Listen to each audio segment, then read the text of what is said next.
Dans la région de la Veuvez, Châtel-Saint-Denis semble ne plus vouloir arrêter de grandir.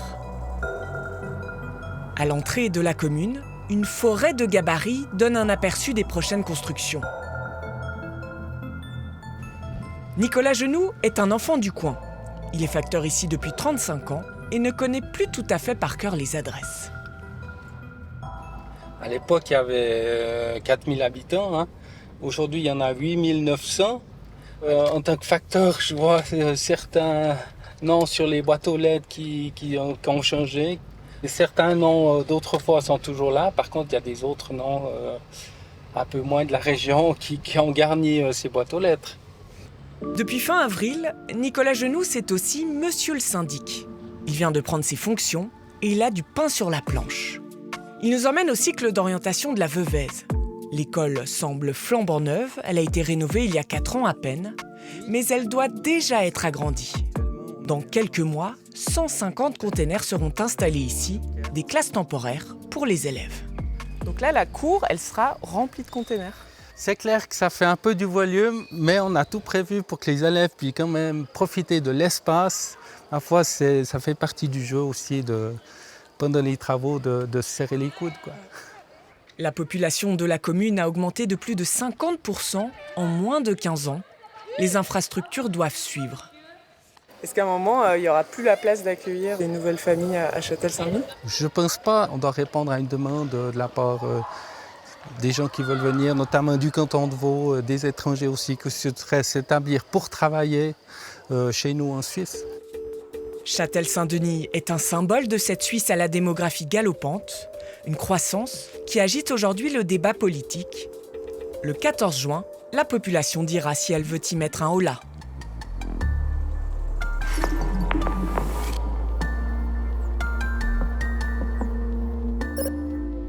Au bistrot du coin, en ce 1er mai, les enfants chantent le retour du printemps. Les traditions fribourgeoises sont toujours là, mais les Châtellois et Châtelloises ne reconnaissent plus tout à fait leur commune. Ça devient une ville, les gens ne se connaissent plus. Les prix des loyers ont explosé. Puis aujourd'hui, je vis dans un 2 pièces et demi avec mes enfants parce que j'arrive pas à louer un 4 pièces. C'est devenu trop cher. Si vous aviez une baguette magique, vous feriez quoi ? Je reviendrai en arrière alors. Je reviendrai en arrière de 40 ans facilement. Si un retour en arrière est impossible, l'initiative Pour la durabilité, c'est son nom, veut fixer un plafond à la population suisse. Derrière le texte, une promesse, préserver une Suisse à taille humaine, une Suisse presque de carte postale. Le principe est simple, en cas de oui, les autorités devront prendre des mesures pour empêcher la population résidente permanente de dépasser les 10 millions avant 2050. Il faudra agir des 9,5 millions. Cette initiative, c'est l'UDC qui la porte, le parti de Roland Maisot. Depuis le balcon de son entreprise d'alarme, celui qui est aussi élu à l'exécutif de Châtel-Saint-Denis a une vue à 360 degrés sur les chantiers. Je pense que tout va beaucoup trop vite et c'est difficile à assimiler pour la population. Les autorités communales n'ont aucune prise là-dessus. Donc ce sera peut-être, si cette initiative est acceptée, un moyen de modérer et de temporiser ce développement. Et ce sera peut-être un peu moins conséquent et un peu moins surtout brutal que ça vienne tout d'un coup. En un peu plus d'un siècle, la population suisse a presque triplé. Aujourd'hui, nous sommes plus de 9,1 millions. La natalité est basse. Le principal moteur de cette croissance, c'est l'immigration. En moyenne, 70 000 résidents étrangers en plus par année. Si ça continue comme ça, nous serons 10 millions d'ici 2040, d'après des projections de la Confédération. De quoi mettre sous pression les infrastructures, transport, logement, environnement. Ce soir-là, dans la région d'Orbe, des coups de masse sonnent le début de la campagne. Opération pancarte pour ces représentants de l'UDC. Comment vous choisissez où vous les mettez ? Bien sûr, il faut que ces affiches elles soient visibles. Et puis, c'est clair qu'une personne qui est prise dans le bouchon, quand on a marqué stop au bouchon, pas de Suisse à 10 millions, votez oui à l'initiative, c'est parlant. Quand on est arrêté au bord de la route, et là on se rend compte vraiment que cette surpopulation elle a des conséquences sur notre quotidien. Mais ici, il n'y a pas de bouchon là en ce moment. Non, pas celle-là, mais par contre on a des grues. Et ben voilà, c'est parlant parce que chaque seconde, c'est quasiment 1 mètre carré de surface agricole qui disparaissent sous le béton. Il faut faire du solide parce que... Ce que vise leur initiative, l'immigration. 2 mesures sont proposées par le texte, limiter le droit d'asile et limiter le regroupement familial qui permet de rejoindre un membre de sa famille actif en Suisse. Mais je pense que les Suisses sont attachés à une qualité de vie, à un pays qu'ils aiment, qui est petit et qui n'est pas extensible. Et si on veut une bonne qualité de vie, je pense qu'il faut pouvoir choisir plutôt la qualité que la quantité des personnes qu'on accueille chez nous. On voit qu'aujourd'hui, les routes saturées, des trains qui débordent, des urgences où on attend, des prisons aussi. On est à côté de la prison de la Croisée ici. 70% des détenus sont de nationalité étrangère. Donc voilà, ça, c'est des thématiques que les Suisses sont confrontés. Et puis, ça, c'est dû à une augmentation de la population qui est due à une immigration qui est due aussi aux accords qu'on a conclus. En Suisse romande, les effets de la croissance se ressentent particulièrement sur l'arc lémanique, dans les villes. Bienvenue dans le kilomètre carré le plus dense de Suisse. Nous sommes à Genève, dans le quartier de la Servette. 30 000 personnes environ vivent ici. Bonjour Madame Mazzone. Parmi eux, la présidente des Verts suisses, Lisa Mazzone. C'est comment de vivre ici? C'est un quartier qui est agréable à vivre. On s'engage aussi, les habitantes et les habitants, pour qu'il y ait moins de voitures. C'est des décisions qui, comme par hasard, sont plutôt contestées par l'UDC, qui voit aucun problème à ce que les gens souffrent du bruit et du trafic. Pour elle, l'initiative désigne de faux coupables et ne résout aucun problème. En fait, l'UDC est très opportuniste et cruellement non sincère dans cette argumentation. Le texte de l'initiative, il n'apporte aucune solution en termes de durabilité. Par contre, il vise à mettre fin aux relations avec l'Union européenne, très clairement. Et puis, il vise à mettre en question, à attaquer les droits des travailleuses et des travailleurs en Suisse. Et ça, c'est dangereux pour tout le monde. La libre circulation des personnes avec l'Union européenne. C'est un des points clés au cœur de cette votation. En cas de oui à l'initiative, une fois la limite des 10 millions dépassée, la Suisse devra dénoncer cet accord qui facilite l'accès à la main-d'œuvre étrangère. Un scénario qui inquiète, à l'exception de l'UDC, tous les principaux partis appellent à rejeter l'initiative. À Bulle, sur la toute nouvelle place de la Gare, on retrouve la sénatrice PLR Johanna Gapani. Pour elle, le prix à payer pour l'économie serait immense.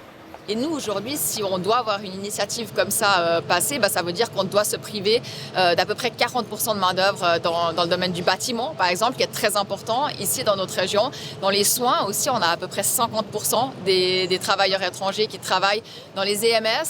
Autre conséquence, la Suisse devrait aussi sortir du système Dublin.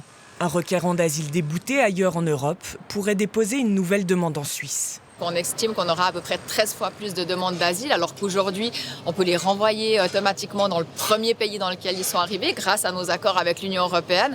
Et clairement, on n'a pas cette capacité, on n'a pas la capacité pour gérer autant de demandes d'asile.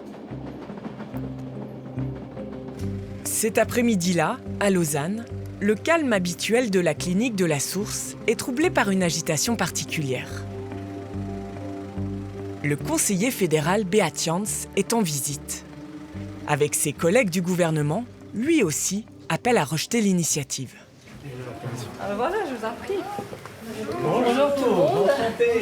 Fédéral Beat Jans. Ici, près de 60% du personnel médical est étranger. La directrice de la clinique entend bien faire passer son message. Si on n'a pas assez de soignants, un jour, le jour J, on devra fermer des lits. On devra fermer des salles d'opération, on devra fermer des scanners parce qu'il y aura plus de techniciens pour aider le patient à faire le scanner. Et qui souffre, c'est qui? C'est la population. C'est pas... Ce que vous avez entendu là vous inquiète? Oui, ça m'inquiète. C'est déjà une situation assez difficile, assez serrée. Et si on commence à limiter cette personnel, on va avoir des problèmes. Ça va vraiment péjorer la situation. C'est une décision très importante pour la Suisse. Pour ça, je fais beaucoup de voyages. C'est la votation de l'année? Oui, c'est peut-être la décision a l'importance pour la Suisse qu'avait la décision Brexit pour la Grande-Bretagne. La visite du ministre est minutée. C'est son seul passage en Suisse romande avant la votation. Pour se rendre à son prochain rendez-vous, il a choisi le métro. Tout juste encadré par son discret service de sécurité, dans l'indifférence générale, à l'heure de pointe. Une initiative pour limiter la population à 10 millions, ça permettrait d'être un peu moins saturé dans les transports. Mais cette initiative ne va pas changer du tout quelque chose. J'ai l'impression que les grands projets ferroviaires, par exemple, ont besoin de beaucoup de personnes de construction. Et si on limite l'immigration, on va aggraver la pénurie de main-d'œuvre. Ces projets vont peut-être avoir de retard et ne peuvent pas être réalisés. Et ça, c'est pire. Beat Jans fait campagne, même pendant les trajets. Le ministre est maintenant attendu pour assister à un débat. Signe de la nervosité autour de la votation, l'événement est organisé par une alliance inhabituelle, le Centre patronal et l'Union syndicale suisse. À l'intérieur, Yvan Pahu est là aussi. Il va tenter de convaincre une audience pas forcément acquise à sa cause. Les opposants à votre initiative parlent d'un chaos si elle venait à passer. Vous leur répondez quoi ? Aujourd'hui, je pense que le chaos, il est actuellement, avec la pénurie de logements. Aujourd'hui, on a des prix des loyers qui ont pris presque 30% ces dernières années. Donc, on voit que les gens n'arrivent plus à se loger. Et ça, c'est dû à une pression migratoire. Et puis, bien sûr, qu'il y a les transports publics qui sont bondés, les hôpitaux avec des heures d'attente aux urgences. Et puis, bien sûr, les bouchons. Ce soir, voilà, j'étais pris dans un bouchon. Donc, c'est pour ça que je suis arrivé un peu en retard. Donc, voilà, ça, c'est des conséquences que les Suisses et les Suissaises vivent tous les jours. Sur scène, dans le camp du oui, aux côtés d'Yvan Pahu, l'UDC valaisanne Marie-Bertrande Duhay. Dans le camp du non, Pierre-Yves Maillard. Le socialiste a un argument dans sa poche, l'AVS. Le nombre de retraités explosera d'ici 2050. Limiter l'immigration entraînerait des problèmes de financement. Moi, je l'appelle l'initiative de récession. En réalité, c'est une initiative de récession ou de décroissance. Pourquoi pas ? On peut rêver de tout, de décroissance, de stabilité, etc. Mais pas maintenant. Pas au moment où on a 1 million de gens qui vont arriver à la retraite. Est-ce que le PIB, c'est ce qui définit le bonheur d'un peuple ? Je ne sais pas. Moi, je pense qu'il faudrait aller demander à tous les Chinois, voir s'ils sont heureux, parce que la Chine, c'est un sacré PIB, voir s'ils sont heureux dans leur vie. Il coûte, il ne faut pas croire que les 5000 personnes qu'on accueille vont nous rapporter. Ce n'est pas tous des ouvriers du bâtiment, ce n'est pas toutes des infirmières. On a parlé essentiellement du motif économique lié à l'immigration. Mais moi, j'ai pas honte de le dire, il y a aussi des questions culturelles, il y a aussi des questions de criminalité, de sécurité. Madame, vous assumez et vous dites que votre problème, c'est pas la surpopulation, c'est pas les trains bondés, c'est pas les loyers trop chers. Je dis pas que c'est pas mon problème. Ça, parce que si c'était 9 millions de Suisses, c'était 9 millions de Suisses, vous n'auriez pas lancé l'initiative. Donc au moins, ça montre de quoi on parle. Une Suisse qui étouffe pour les uns, une Suisse qui ne peut pas fonctionner seule pour les autres. À l'heure de l'apéro, impossible de dire quelle version convaincra le peuple. Les premiers sondages donnent le oui et le non au coude à coude.